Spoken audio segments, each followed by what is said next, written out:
हाँ, तो क्या हाल है मेरे दोस्तों? सब ठीक? मज़े से पढ़ रहे होंगे। तो हम चलते हैं आज के टॉपिक पे। परिषद की एक वीडियो पहले ही आ चुकी है, पार्ट फर्स्ट। ये पार्ट टू है।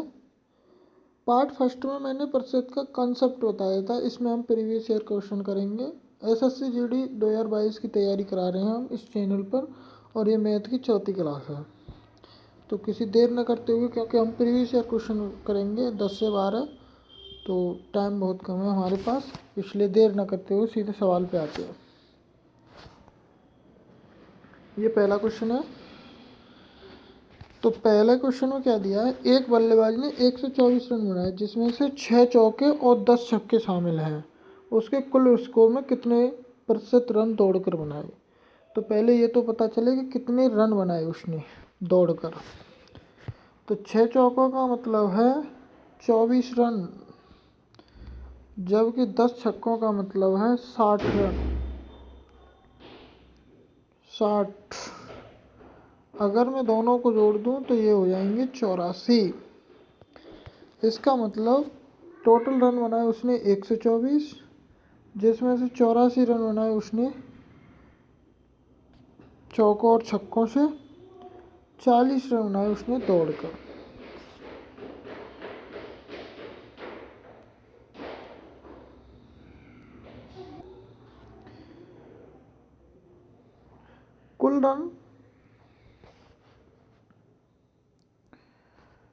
कुल रन है 124, जिसमें से 40 रन उसने दौड़कर बनाए।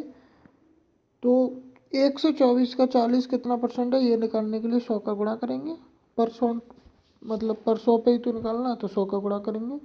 4 से इसे काटेंगे, 31 बार चलाइएगा। 4 से इसे काटेंगे, 10 बार चलाइएगा। 100 का गुणा 10 में करेंगे तो 1000/31 आंसर आ जाएगा। क्वेश्चन समझ में आ गया होगा। एक बार ब्रीफ दिखाता हूँ। 124 रन उसने टोटल बनाए थे, जिसमें से 6 चौकों की मदद से उसने 24 रन बनाए, जबकि 10 छक्कों की मदद से उसने 60 रन बनाए। 84 रन उसने चौकों छक्कों की मदद से बनाए, जबकि टोटल उसका 124 रन था। इसका मतलब 40 रन उस बंदे के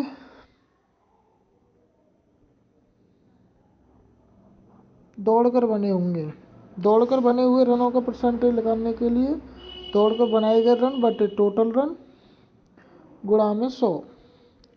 इसके बाद हमने 4 से इसे काट दिया, ये 31 बार। 4 से इसे काटा, ये 10 बार। 1000/31 आ गया आंसर। कोई दिक्कत? नेक्स्ट क्वेश्चन पर चलते हैं। नेक्स्ट क्वेश्चन सरलीकरण बेस्ड है, जैसा दिया वैसा करेंगे। 12% ऑफ 4% ऑफ 4, 7% ऑफ 2 पर 2 गुणा, ये 10/6 था, लेकिन मुझे अभी प्रिंट वो करना नहीं आता टाइपिंग, इस वजह से मैंने 0 इसकी फुल फॉर्म में लिख दिया, लेकिन ये 10/6 दिया था। तो इसे कर लेंगे। जहाँ जहाँ परसेंटेज है, परसेंटेज का मतलब होता है बटे में 100, 1/100, और ऑफ का मतलब होता है गुणा। जहाँ जहाँ परसेंटेज है वही करेंगे हम। 12 गुणा यानी 12/100 गुणा में 4/100 गुणा में 7/100 गुणा में 2, और ये 10/6, जैसा कि मैंने अभी बताया था। इसे 10/2 लिख सकते हैं 100 को, इसे भी 10/2 लिख सकते हैं 100 को, इस पर भी 10/2 लिख सकते हैं 100 को।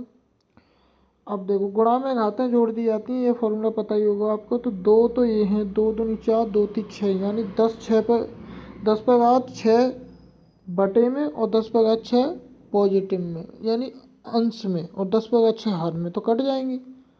अब हमारे पास क्या क्या बचा, 12 गुणा में 4 गुणा में 7 गुणा में 2। इसे हल कर लेंगे। 12 चौक 48 होते हैं, 7 दूनी 14 होते हैं, 14 अट्ठे 112, 16 11, 14 चौक 56 और 11 67, यानी 672 आएगा आंसर। आंसर सी बिल्कुल सही है। समझ में आ गया होगा। करना कुछ नहीं था। 12/100, क्योंकि परसेंटेज को उठाएंगे बटे में लाएंगे, गुणा में 4/100 गुणा में 7/100 बटे 100 को 10/2 4/100 वाला था तो 10/2, 7/100 वाला था तो 10/2, यानी 10/6 बटे में और 10/6 ऊपर दी हुई है, ये वाली कट गई थी दोनों। फिर हमारे पास बचा 12 चौक 48 और 7 दूनी 14, 14 अट्ठे 112, 14 चौक 56, 57 67 आ गया आंसर। अगले क्वेश्चन को देखते हैं। अगला क्वेश्चन ये है, एक स्कूल में लड़के और लड़कियों की संख्या का अनुपात दे रखा है 8:7। 8:7 दे रखा है लड़के और लड़कियों के अनुपात। अनुपात का नियम क्या है कि अनुपात में हम सेम संख्या से गुणा कर सकते हैं तो अनुपात चेंज नहीं होगा।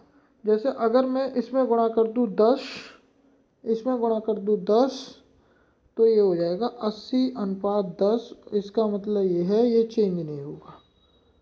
और सेम संख्या से भाग दे दें तब भी चेंज नहीं होता। इसमें भाग दे दूँ मैं 10 का, इसमें भाग दे दूँ मैं 10 का, तो ये 8:7 आ जाएगा, अभी भी अनुपात चेंज नहीं हुआ। इसी नियम को लागू करेंगे। मैंने सुविधा के लिए लड़कियों की संख्या को 80 मान लिया, जबकि लड़कों की संख्या को 70 मानना पड़ेगा मुझे। तो लड़कियों की संख्या में अगर 10% की वृद्धि होती है तो 80 का 10% निकालेंगे तो 8 हो जाएगा। कैसे निकालेंगे वो ऐसे निकालेंगे, 2 जीरो से 2 जीरो कट जाएंगे, 8 1 8, यानी प्लस का 8। तो इसमें वृद्धि हुई है, वृद्धि का मतलब प्लस है, कमी का मतलब माइनस, जोड़ेंगे वृद्धि हुई है। तुम लड़कों की संख्या में 20% की वृद्धि होती है, यानी 7 दूनी 14, 14 की वृद्धि इसमें होती है। टोटल करेंगे तो ये लड़कियों की संख्या 88 हो जाएगी रेशो में, जबकि लड़कों की संख्या 84 हो जाएगी। सेम संख्या से भाग दे सकते हैं, इसलिए मैं 4 से इसमें भाग दूंगा तो ये 22 हो जाएगा, 4 से इसमें भाग दूंगा तो ये 21 हो जाएगा, यानी ऑप्शन नंबर बी बिल्कुल सही है। समझ में आ गया दोस्तों। इस सवाल में सिर्फ 2 चीज़ें याद रखने वाली बात थी कि अगर हम सेम संख्या से अनुपात में गुणा करते हैं तो अनुपात चेंज नहीं होता, इसी प्रकार हम सेम संख्या से अनुपात में भाग देते हैं तो अनुपात चेंज नहीं होता। अगला क्वेश्चन देखते हैं। अगला क्वेश्चन ये है कि किसी संख्या से 55 घटाने पर वह स्वयं की 80% रह जाती है। किसी संख्या से 55 घटाने पर वह स्वयं की 80% रह जाती है। तो देखो मैंने माना संख्या वो 5x है, और मैंने 5x ही क्यों माना ये मैं बता रहा हूँ। अगर मैं 5x का 80% निकालूंगा, क्योंकि बाद में 80% रह जाती है, तो 5x का अगर मैं 80% निकालूँ तो एक जीरो से एक जीरो कट जाएगी, 5 40x तो ऊपर बचेगा, बटे में 10, जीरो से जीरो कट जाएगी, यानी 4x आ जाएगा। तो इसमें मुझे बटे में नहीं मिलेगा, इस वजह से मैंने ऐसा किया, 4x आ जाएगा। तो अगर मैं इसे देखूं तो 5x में से अगर 55 घटा दूं सवाल के अनुसार तो वो 4x बचता है, यानी 80% बचता है। 4x का पक्षांतर करूंगा तो ये 5x माइनस का 4x हो जाएगा, जबकि 55 का पक्षांतर करूंगा तो ये पॉजिटिव का 55 हो जाएगा, यानी x बराबर 55। मैंने संख्या जो मानी थी वो मानी थी 5x, यानी 55 गुणा 5, ये आ गई मेरे सामने संख्या 275। गुणा करके देखेंगे 275 संख्या आ गई। लेकिन मुझे संख्या नहीं बतानी थी, संख्या का 4/5 बताना था, यानी 275 का 4/5 बताना था। 5 से इसमें गुणा करूंगा तो ये 55 हो जाएगा, और 55 चौका करूंगा तो 5 चौक 20, 5 चौक 20 और 2 22, यानी 220। 220 आंसर आ जाएगा। कोई दिक्कत? एक तरीका और बताता हूँ मैं इसे हल करने का। देखो संख्या अपने आप में कितने परसेंट होती है, 100% होती है संख्या पूरी। उसने कहा 55% घटाने पर 80 रहेगी, 55 घटाने पर 80 रहेगी। ये इसका मतलब ये है कि 20%, क्योंकि 80 रहेगी 100 में, तो 80 घटाएंगे तो 20 बचेगा, 20% बराबर है 55। इसका मतलब संख्या होती है 100%, तो इसमें 5 का गुणा करेंगे, तो इसमें भी 5 का गुणा करेंगे, यानी 100% बराबर होगी संख्या 275। और अगर हमें संख्या पता चल गई तो हम उसका 4/5 आसानी से निकाल सकते हैं। इससे गुणा करेंगे, ये 55 हो जाएगा, और 55 चौका होता है 220। कोई दिक्कत? अगला क्वेश्चन देखते हैं। अगले क्वेश्चन में क्या दिया है, पी क्यू का 220% है, तो क्यू पी प्लस क्यू का कितना परसेंट होगा। देखो इसमें रेशो का सवाल है, इसमें घबराने की बिल्कुल जरूरत नहीं, जैसे बोले वैसा करो। पी बराबर दे रखा है क्यू का 220%, इस जीरो से इस जीरो कट जाएगी, 2 से ये 11 बार कट जाएगा, 2 से ये 10 बार कट जाएगा। अगर मैं रेशो निकालूँ तो देखो पी बटे क्यू बराबर क्या हो जाएगा, ये 10 बार नहीं, सॉरी 5 बार कटेगा, 10 बार नहीं, 2 से ये 5 बार कटेगा। पी बटे क्यू निकालूँ तो 11/5 आ जाएगा रेशो, यानी अगर पी 11 है तो क्यू 5 है। अब देखो सवाल के अनुसार हमने ये निकाल लिया कि पी अगर 11 है तो क्यू हमारा 5 आएगा। सवाल में क्या है, क्यू पी प्लस क्यू का कितना परसेंट है, तो जितना टोटल होता है जिसमें से परसेंटेज लगाते हैं वो बटे में लिखते हैं, यानी 11 और पी प्लस क्यू, तो 11 और 5 16, 16% बटे में। अब क्यू के बारे में पूछा इसलिए इसे ऊपर लिखेंगे, परसेंटेज निकालना है इसलिए 100 का गुणा करेंगे, 500/100 हो जाएगा ये। और 16 थी 48, बचेंगे 2, 16 का 16, यानी 31.25। सवाल में कोई दिक्कत नहीं आई होगी, बहुत ही अच्छा कंसेप्ट था, समझ में आ गया होगा। मैंने कुछ नहीं किया, सिर्फ रेशो में तोड़ा, जैसे सवाल में दिया था उसे ही मैंने रेशो में तोड़ दिया बस, कि पी क्यू का 220% है तो क्यू पी प्लस क्यू का कितना परसेंट है, तो मैंने रेशो में तोड़ दिया, जिससे मुझे पता चल गया कि पी अगर 11 है तो क्यू 5 होगा। तब मैंने क्यू को 5, क्यू पी प्लस क्यू का कितना परसेंट है तो 16 लिखना पड़ेगा मुझे ऑब्वियसली, और क्योंकि मुझे परसेंटेज में बताना है तो गुणा 100 करना पड़ेगा, यही आएगा आंसर। अगला क्वेश्चन देखते हैं।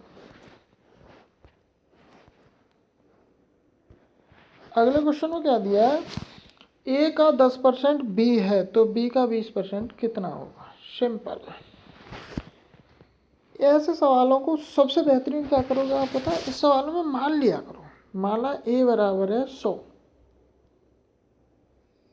बहुत अच्छी तरह से किया होगा। ए का 10% बराबर है बी, यानी तो बी बराबर कितना होगा। अब हम जानते हैं 100 का 10% तो 100 का 10% तो 10 ही होगा, क्योंकि परसेंट मतलब प्रति 100 पर। तो बी, ए का 10% बराबर है बी, तो बी बराबर आ गया 10, तो बी का 20% बराबर क्या होगा, तो बी का 20% यानी 10 का 20% लगा लेंगे हम, और 10 का 20% लगा लेंगे तो 2 जीरो तो 2 जीरो कट जाएंगे, ये हो गया 2, तो हो गया। अब ये पूछ रहा है कि बी ए का कितने परसेंट होगा, तो 100 का 2 कितना परसेंट है, 2% है ऑब्वियसली। था इस सवाल में कुछ, ये प्रीवियस ईयर में आया हुआ सवाल है, खाली समझने वाली बात थी कि आप ए को 100 मान लो, परसेंटेज के सवालों में ज़्यादातर तो 100 ही मानना चाहिए ताकि आसानी हो कैलकुलेशन में। फिर उसने बोला ए का 10% यानी 10 होगा, बराबर है बी के, तो बी के बराबर हो गया, तो बी का 20% कितना होगा, तो 20% लगा देंगे अगर हम 10 का, तो कितना आएगा 2, तो 2 कितना होगा, क्या परसेंट होगा ए के, यानी ए तो 100 है तो 2 कितने परसेंट होगा, 2% होगा आंसर। अगला क्वेश्चन, अगला क्वेश्चन क्या है, यदि किसी संख्या का 30% उस संख्या के 60% से 15 कम है तो वह संख्या ज्ञात कीजिए। अब देखो ध्यान से सुनने वाली बात है, दो तरीके हैं इस सवाल को करने के, या तो आप 60% मान लो या 30% मान लो, लेकिन मेरी बात ध्यान से सुनो। किसी संख्या का 60% उस संख्या के 30% से 15 कम है, यानी अगर मैं देखूं तो 30%, इसे ऐसे लिखूं अगर मैं, कि 60% में से अगर मैं 30% घटा दूं तो मुझे 15 प्राप्त होता है, तभी तो 15 कम होगा। 60% जो राशि है उसमें से 30% कम है, यानी ज़्यादा कह लो या कम कह लो 30%, तो इसका मतलब 30% बराबर 15 हो गया। तो संख्या बतानी है, संख्या कितने परसेंट बराबर होती है, 100% बराबर। 100% कैसे निकालेंगे, पहले हम 10% बराबर निकाल देते हैं। 10% निकालने के लिए 15/3 हो जाएगा। फिर इसमें 100 का गुणा कर, इसमें 10 का गुणा कर देंगे, इसमें 10 का गुणा कर देंगे। 3 से 5 बार चला गया, 500 आंसर आ गया। 50 आंसर आ गया। बहुत सारी गलतियाँ हो रही हैं फ्लो में, पता नहीं, लेकिन आप समझ पा रहे होंगे क्वेश्चन को। कुछ नहीं था इस सवाल में। 60% किसी संख्या के में से 30% मुझे घटा करके 15 प्राप्त हो रहा है, ऐसा सवाल क्वेश्चन में मुझे बोला था। इसका मतलब सीधे सीधे ये है कि 30% बराबर है 15, और यहाँ से अगर मैं 1% बराबर निकाल लूँगा पहले, तो वो आएगा 15/30। और 100% निकालना होगा तो 100 का गुणा इधर और 100 का गुणा मुझे इधर करना। 1 0 से 1 0 कट जाएगी, 3 से 5 बार, 5 ढाई 50। अगला क्वेश्चन समझ में आ रहे होंगे। जो सवाल नहीं समझ में आए उन्हें कमेंट में आप मुझे बताइए। साथ ही अगर चैनल को सब्सक्राइब कर लीजिए। रेडी फॉर जॉब नाम से ये मेरा चैनल है, इस पर मैं SSC GD की तैयारी करा रहा हूँ। वीडियो अच्छी लगी हो तो इसे लाइक भी कीजिए। अगला क्वेश्चन देखते हैं। यदि पहली संख्या का 62%, यानी किसी संख्या का 62% दूसरी संख्या के 3/5 के बराबर है, तो पहली और दूसरी संख्या का अनुपात ज्ञात कीजिए। देखो इसमें कुछ नहीं है, मैं पहली संख्या को x और दूसरी संख्या को y मान लेता हूँ, और सवाल जैसा बोल रहा है वैसा काम करता हूँ।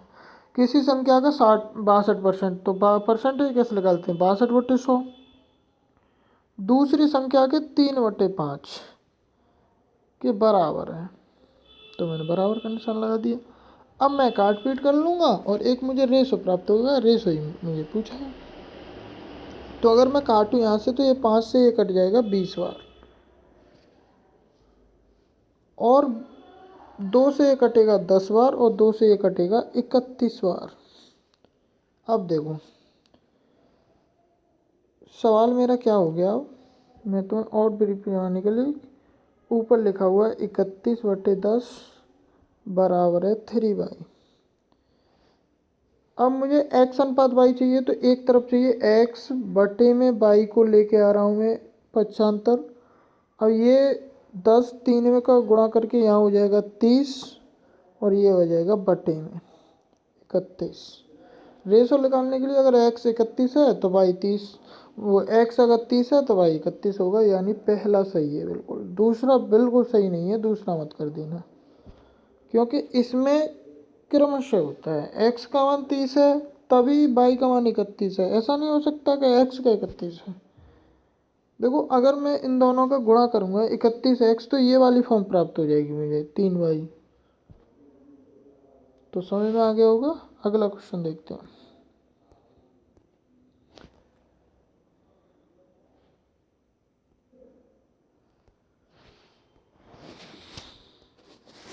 यह दो संख्याएं तीसरी संख्या से 20% और 30% कम है, तो दूसरी संख्या पहली संख्या की कितनी परसेंट है। देखो इस सवाल को कैसे करना है। तीसरी संख्या को मैंने मान लिया 100, क्योंकि मुझे परसेंटेज कम करने में आसानी होगी, इसलिए मैंने तीसरी संख्या को 100 माना है। मैंने देखा कि पहली संख्या 20% कम है, यानी 80 होगी, और इसलिए 20% कम है मतलब 20 कम होगी 80 होगी, और दूसरी संख्या 30% कम है यानी 70 होगी। तो दूसरी संख्या पहली संख्या की कितनी है, तो दूसरी संख्या पहली संख्या की कितनी है, यानी ये पहली संख्या की 80 से दूसरी संख्या कितनी परसेंट है। परसेंटेज लगाने के लिए 100 का गुणा कर देंगे। 0 से 0 काट लूँगा मैं, 2 से ये 4 बार, और 2 से ये 5 बार, और 2 से ये 2 बार, और 2 से ये 35 बार, यानी 35 पंजे 175/2 गुणा करूँगा मैं, तो 8 दूनी 16, बचेंगे 1, 8 7 14, 40, 87.5 आएगा। समझ में आ गया होगा मैंने क्या किया। एक बार बहुत ही छोटे में बताता हूँ। मैंने तीसरी संख्या को 100 माना ताकि मुझे आसानी हो। उससे पहली संख्या निकल के आ गई मेरे पास 80, क्योंकि 20% कम थी पहली संख्या। दूसरी संख्या निकल के आ गई 70, क्योंकि 30% कम थी। सवाल में क्या बोला था, दूसरी संख्या पहली संख्या की कितनी परसेंट है, तो पहली जिसकी कितनी परसेंट है तो उसे 80 लिखेंगे, और पहली संख्या दूसरी संख्या पहली संख्या की कितनी परसेंट है, तो 80 की कितनी परसेंट है पहली संख्या, तो 70 लिखेंगे। गुणा में 100 करेंगे, क्योंकि परसेंट लगाना, 0 से 0 हो जाएगा। अगर मैं 2 से काटूँ तो ये 4 बार चलाएगा, 2 से काटूँ तो ये 35 बार चलाएगा, फिर 2 से काटूँ तो ये 2 बार, 2 से काटूँ तो ये 5 बार। 35 पंजे 175 होते हैं, बटे में 2 करूँगा तो 87.5 आ जाएगा। अगला क्वेश्चन देखता हूँ। बहुत ज़बरदस्त क्वेश्चन था ये, लेकिन लॉजिक कुछ नहीं था। लॉजिक था तीसरी संख्या को मानने में। तीसरी संख्या से कम करना है तो 100 कैसे माना। सरलीकरण का सवाल है, जैसे बोले वैसे करना है। एक बार सवाल को अच्छे से पढ़ते हैं। 90 का 1/3, तो देखो हम जानते हैं, पहले 90 का 1/3 निकाल लें। 90 का 1/3 निकालेंगे, 30 से ये 30 बार चला जाएगा, यानी 30 की बात कर रहा है। 90 का 1/3 160 के 3/8। 160, ये सवाल आए हुए हैं, ये मत समझना ये सरल सवाल है, ये आया हुआ है, मैंने सिर्फ कट पेस्ट कॉपी किया है प्रीवियस ईयर क्वेश्चन में से।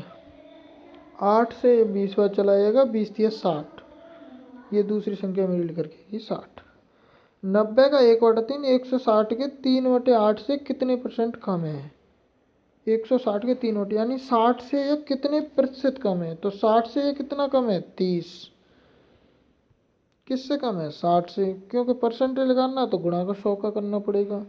तो मैं 4 से इसे काटूंगा तो ये 15 बार, 4 से इसे काटूंगा तो ये 25 बार, और 15 से 30 चला जाएगा 2 बार, और 25 दूनी 50, यानी 50% कम है। समझ में आई दोस्तों। था इस सवाल में कुछ, खाली 90 का 1/3 30 हो गया, 160 का 3/8 हो गया 60। से कितना परसेंट कम है, तो 30 तो कम है। 60 में से 30 घटाएंगे तो 30 कम है, कितने का, 60 का कितना परसेंट है, 15 से ये 4 बार, और 15 से ये 2 बार, और 4 से ये 25 बार। 25 तो नहीं 50। ऑप्शन नंबर ए बिल्कुल सही है। अगला क्वेश्चन देखते हैं, शायद अंतिम ही होगा, नहीं अंतिम ये वाला क्वेश्चन है, सेकंड लास्ट है, इसे देखते हैं। ए की आय बी की आय से 25% अधिक है, तब बी की आय ए की आय से कितने परसेंट कम है। बहुत ज़्यादा सवाल पूछा जाता है ये, और मैं तुम्हें बड़ी सिंपल तरीके से बताऊंगा। इस सवाल को बेहतरीन तरीके से हल करने का एक तरीका है यार। किसी की आय मान लो मैंने मान लिया बी की आय। बी की आय इसलिए मानी क्योंकि मुझे बताया गया था कि 25% अधिक है ए की आय, तो अगर मैं बी की आय 100 मान लूँ तो 25% अधिक करने में मुझे सरलता पड़ जाएगी, इस वजह से मैंने बी की आय माना मैंने बी की आय 100 है, तब ए की आयु कितनी लेकर के आएगी, 25% अधिक है तो 125 निकल के आएगी। तब मुझे बी की आय ए की आय से कितने परसेंट कम है, तो बी की आय ऑब्वियसली कम है, तो कितनी कम है, 25 कम है, कितने की, 125 से। परसेंटेज निकलवाना है इसलिए गुणा का 100 का करेंगे।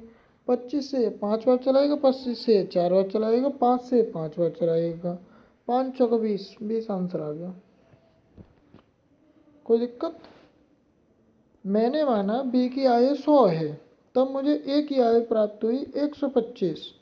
अब मुझे पूछा गया था कि बी की आय ए की आय से कितनी कम है, तो अगर सब अंकों में बात करूं तो 25 कम है 125 से। अगर ये परसेंटेज पूछ रहा है तो परसेंटेज के लिए गुणा 100 करना पड़ेगा मुझे। 25 से मैंने 5 बार काट दिया, और 5 से 20 बार काट दिया, आंसर आ गया 20। अगला क्वेश्चन, अगला और अंतिम क्वेश्चन देखते हैं।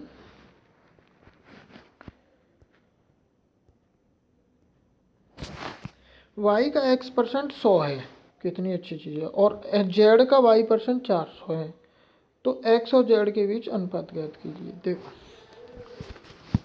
कोई दिक्कत नहीं, इसमें कुछ मान लो, x बराबर मैंने मान लिया 100, एक्स बराबर 100 इसलिए माना क्योंकि मुझे सरलता मिलेगी इसमें।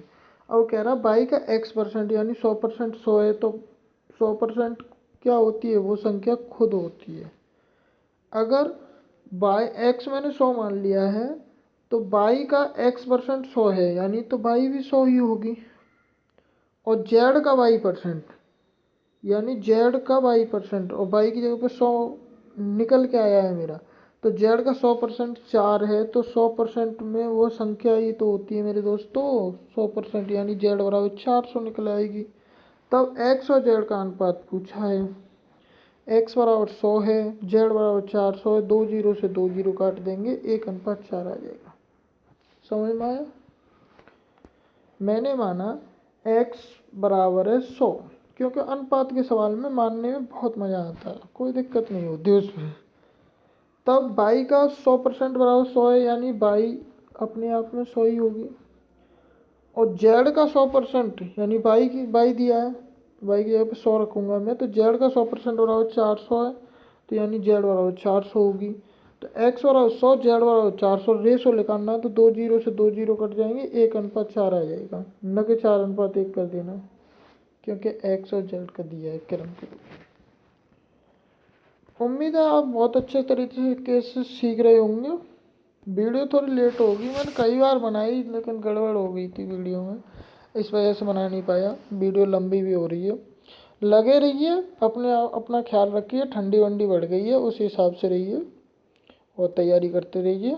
साथ ही चैनल को सब्सक्राइब करके आगे बढ़ाइए। Thank you.